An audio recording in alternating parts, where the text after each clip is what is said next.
Hey EMbers, welcome back to the channel and welcome to part 5 of my Lake Seasons Greetings DLC playthrough.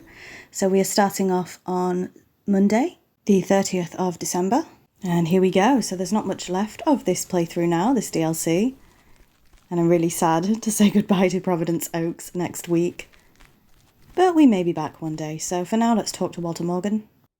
Be careful on the road today, Mr. Weiss. Mail truck damage is costly. Will do. Don't worry about me, just worry about the mail truck. Good old Walter. So much has happened in this DLC, it's crazy. But for now, let's start our day. Top of the Monday morning, P.O. We're starting this week with a warning from Lucinda. P.O. positive or pet peeve? Hi, Jack. KNW6 TV crews filming in P.O. yesterday with Connor Bryce. As a big fan, I just had to ask him for an autograph. He asked me for my name, but he kept calling me Linda. Even after I corrected him twice. Isn't that just rude? Well, that's a bit rude indeed, Linda. I mean, Lucinda, of course. Sorry about that. The weather prediction for today, bright but chilly. Enjoy your day and the music. So ignore the fact I banged into a parked car there, but we are starting our day. A little bit dark out today. Turns out we're at the wrong post box as well. Let's see. Here we are. So last episode I was cutting little bits out in terms of the driving. I might do that again this episode. We'll see what happens. For now, quite a few deliveries are near each other, so I'm going to keep the driving in. But if you don't mind, I hope you guys don't mind, I might cut some of the driving out just to keep the episodes a little bit more concise. As I say, these are all quite near to each other though, so we should be okay. Oh my goodness. I don't even know what happened there. There we go. So let's continue on.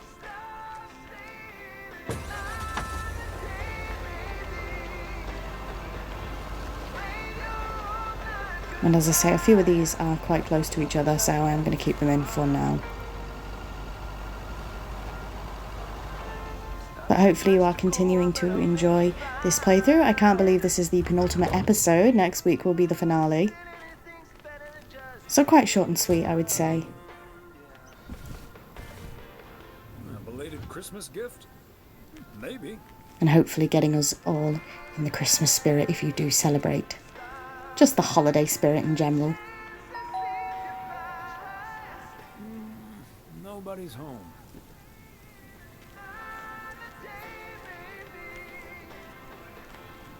So I don't think we need to, but I think we'll probably check in with Angie and Beth. See how good I am at reversing out of here. Could have been worse. Could have been worse. So let's head to the Flick Shack first. And check in quickly with Angie. We are on completely the wrong side of the road here. Oh dear. See if Angie has anything new to say. Normally they don't, but I like doing this bit anyway. So we can't even speak to her. Oh, okay. So she has nothing to say at all. We cannot talk to her. That's a bit of a shame.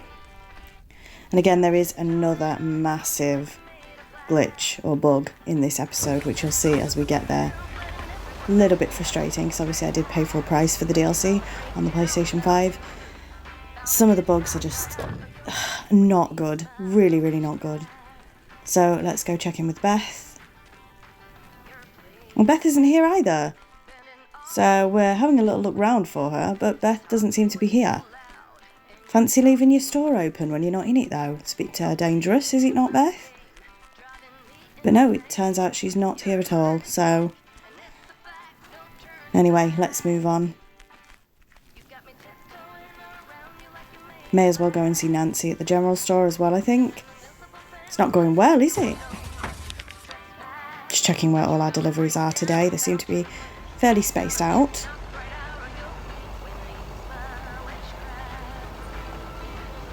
So we'll pop in and speak to Nancy and then continue on with our deliveries. And like I say, if there's a huge stretch of road where it's just driving, I'll probably cut it out. Only this week, 11 cans of chili beans for the price of 10. So you can see another tiny graphical glitch there, graphical error. Just little things like that are a bit frustrating, but you know, you can deal with them. But there's some huge issues in this episode. Between graphical glitches and audio glitches, it's not been great, I'm afraid, but I did want to show you this DLC. I did want to get it out, so hopefully you guys don't mind the errors, the glitches too much. McGill's got such a great price on this house when the Sugarmans moved away. So that's given us a bit of insight, because I think Meredith in the original Lake says the Sugarmans used to live there. That's who she remembers being there, but it's now the McGills. I don't know why we decided to walk around here, because this is going to take such a long time. He's enjoying a nice little stroll, is Thomas, but I'm not sure why we decided to do this. So once we've delivered this letter, I'll probably do a little skip to when we're back in the van. Fancy handwriting on this one.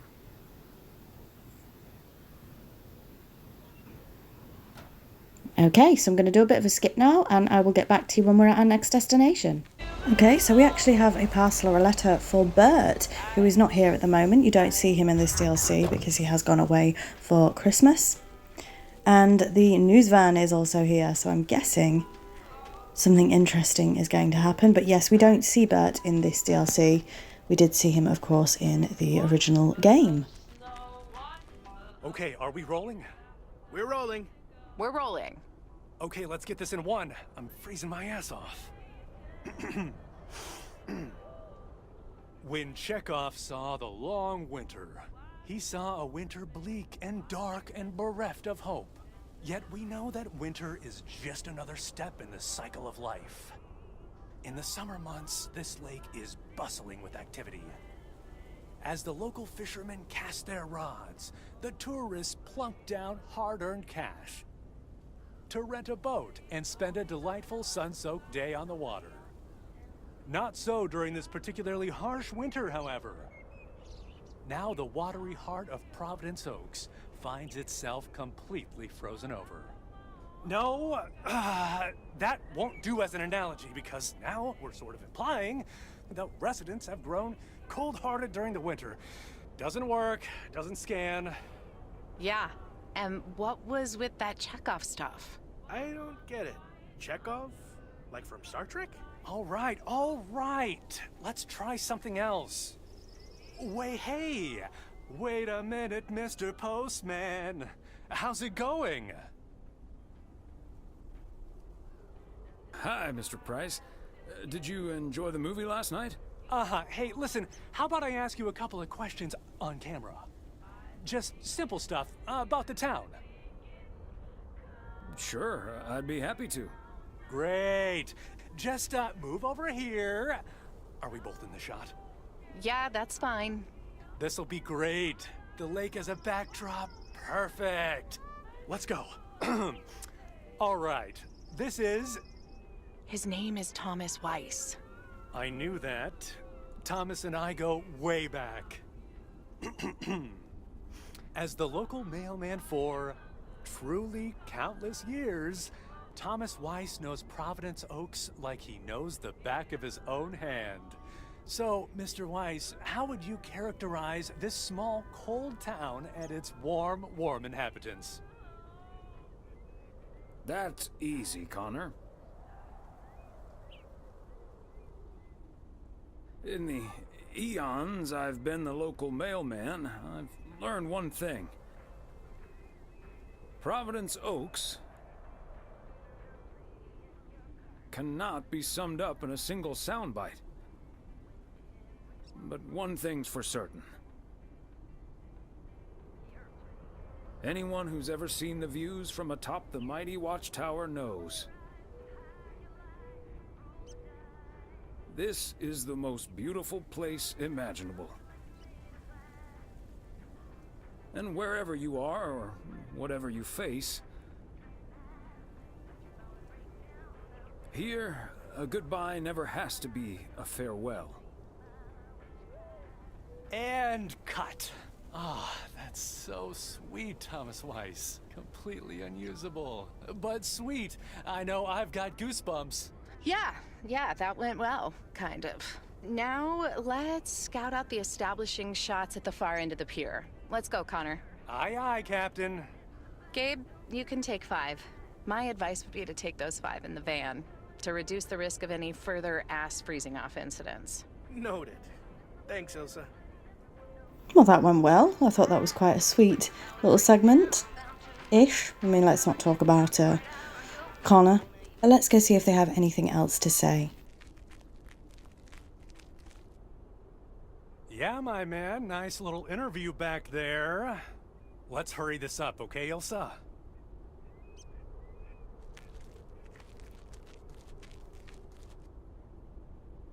Just setting up some shots here. Ah, so beautiful. Oh, and thanks for your time, Thomas. You are very welcome, Ilsa. So we've got a bit of a trek back to the van, so I will probably skip this and see you when we're back at the van.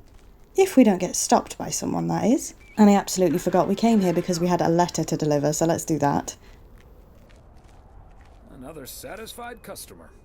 Unless it's Bill's. And let's get back to the van as quick as we can. But we might as well talk to Gabe while we are here. Oh, he wants to talk to us. Mr. Weiss. Thomas, sir. Hi, Gabriel. What's up? Just that, well, we'll be ringing in the new year right here in Providence Oaks. So, my mom is shipping over my tuxedo. Can you make sure it arrives okay? She says she clearly marked the package Serrano Room 2. Oh, of course. Mailman's promise.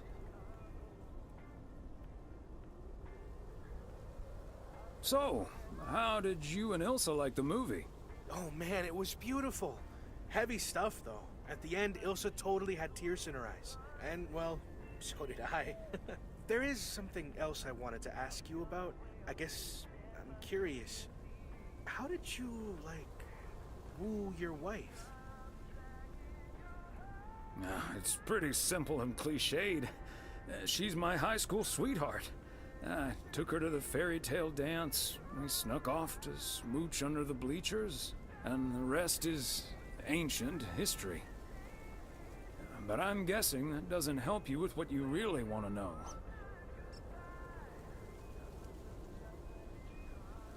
You want to know if you should make a move on Ilsa. Shh, keep it down.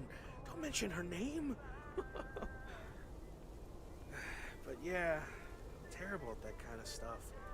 It's just, you seem like a wise man. I'd really appreciate your advice.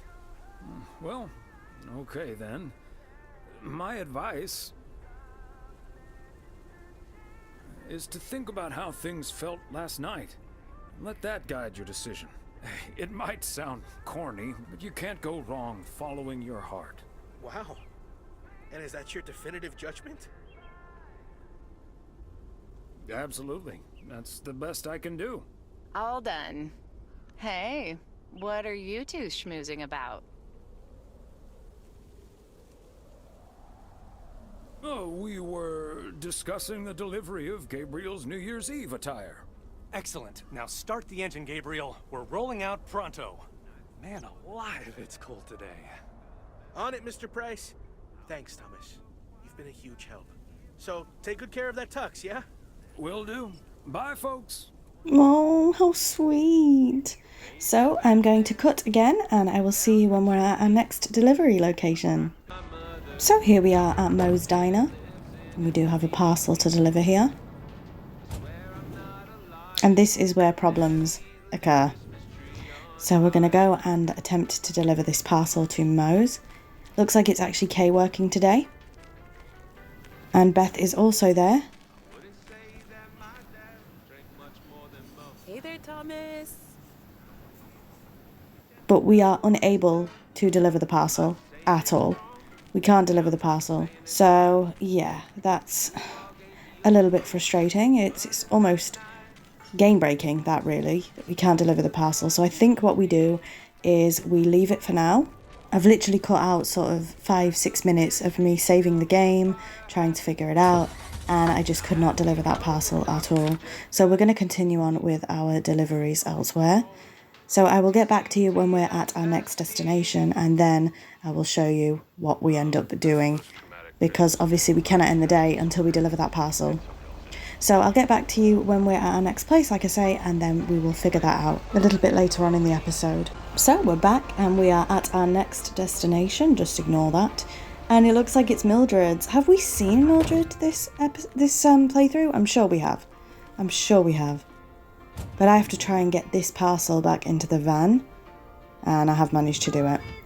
Yeah, I'm sure we've seen Mildred this playthrough. Well, let's say hello again. Oh, Thomas, hello there. Could you be a sweetheart and bring that over to me? Of course.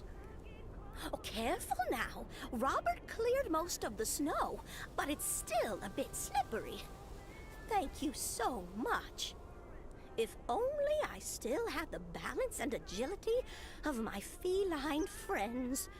Oh, and good day to you, of course.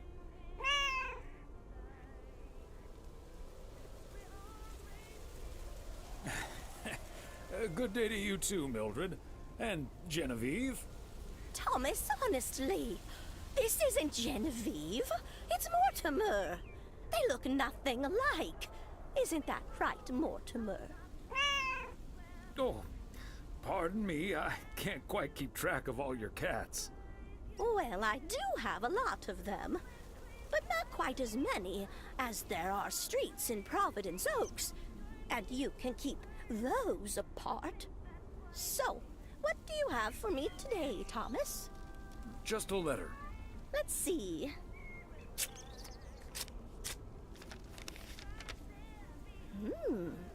This sounds interesting.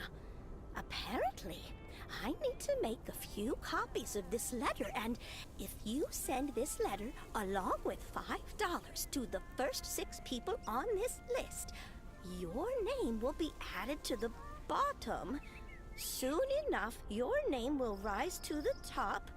Then many people will send you $5. You will earn lots of money with one small investment. Oh, what a great idea! What do you think, Mortimer?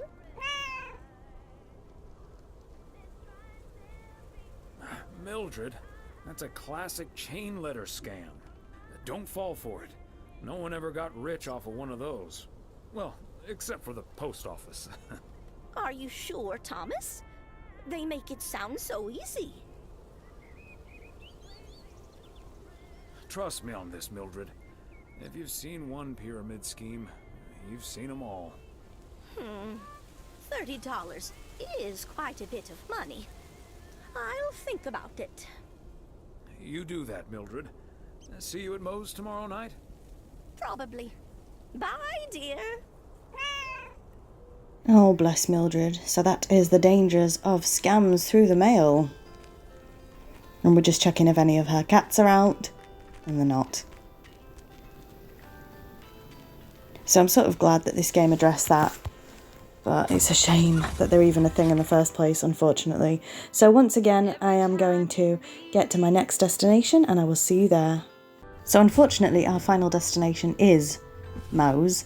Okay. Yeah, so we try and deliver the parcel again, and it's just not happening, basically. So what I had to do off camera is basically play this whole day again and get back to this point. So that is exactly what I do. So I'm going to do a bit of a skip here, and I will show you what happens. But basically I had to, start this entire game. Not this entire game, sorry, this entire day all over again in order to deliver this parcel. Not good when you've paid for the DLC, really. Not good at all. But now it's finally working. Hi there, ladies. Hi, Thomas. Hello, Thomas. Got a delivery for the diner, Kay? Great. Not from the general store, I see? Don't think so. It seems way too heavy to be full of hot air. Oh well. Okay, so before I leave, we had this awesome girls' night yesterday thanks to Beth. It was hilarious. When I first saw where we were going, my brain went, oh my god. And when the guy showed us what we were going to do, my brain went, oh my god. And when we started, it was so yuck, but also so cool, you know? I've never done anything like that before, and I love that I got a chance to find out. But then again, I doubt that I will ever try it again. Ah, yes, the girls' night. What did you end up doing? We made haggis. Oh, gesundheit. I said haggis.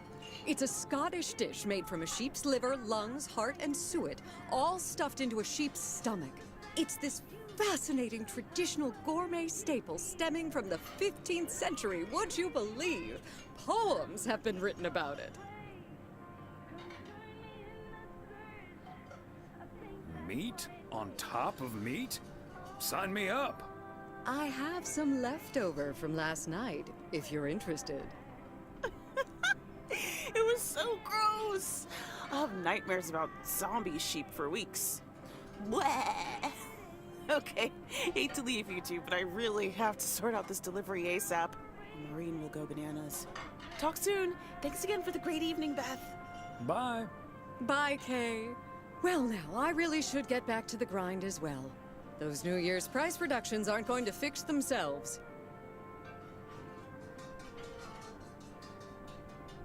Hold on, Beth. Quick word about Saturday? Oh? What's on your mind? Is everything okay? Yes, I'm fine. Don't you worry about me, Thomas. I'm fit as a fiddle. Now, if that's all, I really need to get back to the bookstore. Beth, come on. You have been acting a bit strange lately. What do you mean? Standing outside in the cold with a parcel like that, it feels off to me. Okay, you've got me. Can we sit down here for a bit? Heavens, I do feel a bit caught out. But I have to admit, it does warm my heart to know that I cannot fool my friends. Well, out with it, Beth. You see, it's my eyes, Thomas. I have glaucoma, which means my optic nerve is deteriorating. I found out a few months ago. Oh my gosh, Beth. That's terrible. Thank you. It was a bit of a shock at first. I haven't told Emily yet. Daniel knows. It's not that bad yet, but it's not getting any better either. The thing is, this kind of condition happens slowly. And I haven't been the fastest in getting it treated, but they can stabilize it. That's why I wasn't able to fix the parcel on my own last Saturday. And that's why I'm starting to miss a few details here and there when I'm in the store. Or asking for peas instead of beans at Christmas dinner with all of my friends of all places. I had no idea. Is there anything we can do to help? It's sweet of you, but there is no need to treat me any differently. I've been going about my business as usual, first and foremost, because the deterioration is so gradual. Until I couldn't really do the little things anymore. Things like reading small print are getting difficult, which was a painful thing to accept at first. Working in the bookstore is starting to give me more issues than I'd like. Getting older. It's a strange thing, isn't it? It's like that Robert Frost poem. The afternoon knows what the morning never suspected. Doesn't mean I wouldn't mind taking a little nap in between from time to time, though. Is this why you're really leaving for Georgia? I mean, will you be able to take care of yourself in the long run? It is a big part of why I'm leaving, yes. But at the same time, it isn't. How's that? What I'm trying to say is, when you really look at it, in the end, it's not all bad. You see, every limit is a beginning as well as an ending. as T.S. Eliot puts it.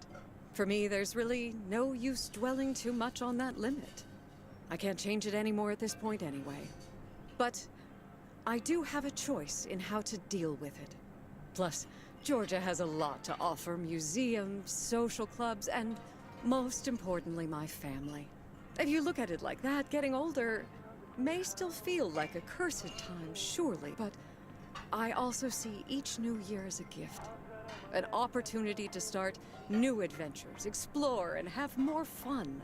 You can't take something like that for granted. I like that mindset. I had a feeling you'd understand. Hey, I'd make a pretty poor friend if I didn't. Well, I guess I really should be going now. Thank you once again, Thomas. I do feel better now that it's out. You're a good friend. No, thank you, Beth. Bye now. Oh, Beth, it's so sad, but so sweet. So that is the full story of why we don't get to see Beth in Lake. Obviously, it's set in the future from this. But I just adore Thomas and everything. Oh, I just love these little interactions and these little stories. So I think because I had to restart, we have still got one more letter to deliver, I think. So I will get back to you when we are delivering that letter. Okay, here we are, our final destination of the day. Another day, done and dusted. So let's head back to the post office. I'll probably keep this little drive in because why not? I don't want to get rid of all the driving, but like I say, it's just keeping the episodes running a little bit more smoothly. And obviously with a lot of the errors and the glitches that I've experienced, it's just a little frustrating. But I still adore this game. Well, I adore this DLC, I adore the original game. I wish they'd do more with it. I hope they do in the future, but I don't know, I doubt it. I don't know why. But I really hope that they do more with it. But like I say, it's just not great when things like this happen. But I didn't, I still wanted you guys to see this playthrough. Bugs and all, I suppose. And there's a lot of them, unfortunately, but hopefully it doesn't dull your enjoyment of the playthrough too much. So with that, we are going to be ending off our day. And we'll see what Thomas ends up getting up to this afternoon and this evening. And then tomorrow we've got Mo's big New Year's party. Now I have a feeling there's going to be a lot of cutscenes soon, so you might not hear from me for a while. Hey Thomas, have you seen Jack? Nope, I haven't, Frank. How did it go with Morgan? Didn't happen, yet. But I need Jack to pull it off. I'm a sitting duck right now. I'm toast if Morgan suddenly shows up. Yikes. Maybe I can help out? Good afternoon, gentlemen. Sorry for interrupting your conversation. Mr. Coleman, I see you've managed to be present at the job position you're currently holding. I think it's time you and I had a little chat inside the office. Mr. Morgan, it's so good to see you again. A little chat sounds wonderful. But I'm afraid there's an extremely urgent parcel I have to deliver right now. So stay put, and I'll be back in about 30 minutes. You can stay right here, Frank. I'm sure Mr. Weiss would be happy to deliver that package for you. Right, Thomas?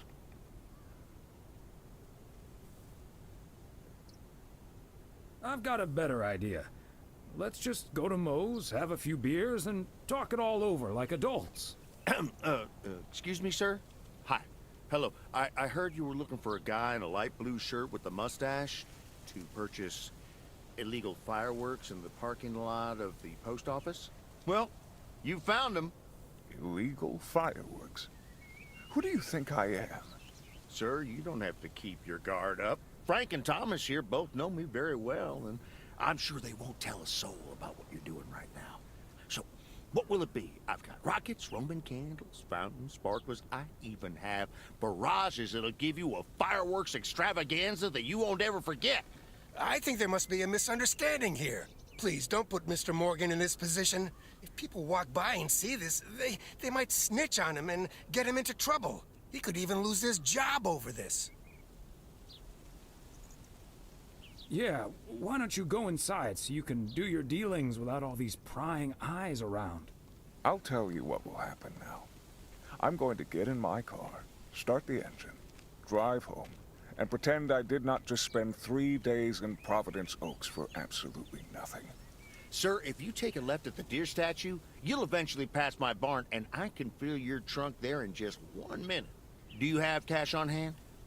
Gentlemen, I'll be back next year. Frank Coleman, your luck will run out one day.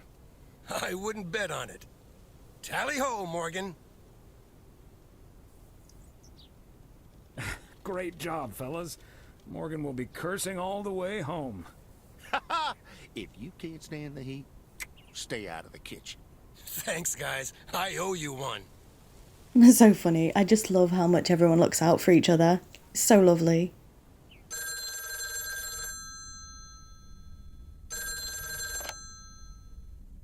Hello? Evening, Thomas. It's Maureen. Oh, hi, Maureen. If you're looking for Emily, she's at the motel right now. I was actually looking for you, Thomas. I don't know what to do with this Nancy situation. I get so worked up just thinking about it. And that usually gets in the way of doing the right thing, you know? I need to talk to someone who's a bit more emotionally detached from the situation. How can I help you, Maureen? Simply put, I don't know if I should give in to that Nancy Carlisle and her overpriced snacks, or tell that woman to take a hike. But then we'll end up with a lackluster New Year's Eve party.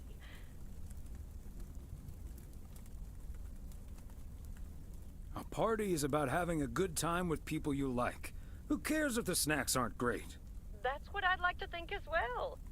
But I just don't like to disappoint people. People should be glad you're throwing a party at all. They can leave if they don't like it. I think you're onto something there, Thomas. I'm not yet totally sure what I'm gonna do, but at least my mind's at ease now. Thanks for lending me your ear and advice. You're a doll. It takes one to know one, Maureen.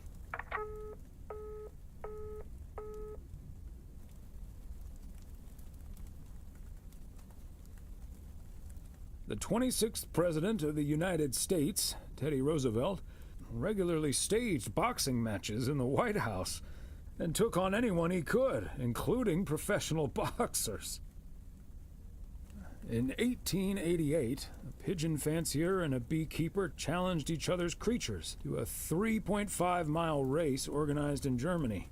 The bee won by 25 seconds. And that's the end of the episode, so thank you very much for watching. And I will see you next week with part 6, which is the finale of our Lake Season's Greetings DLC playthrough. So thank you so much, and until next time, bye Embers.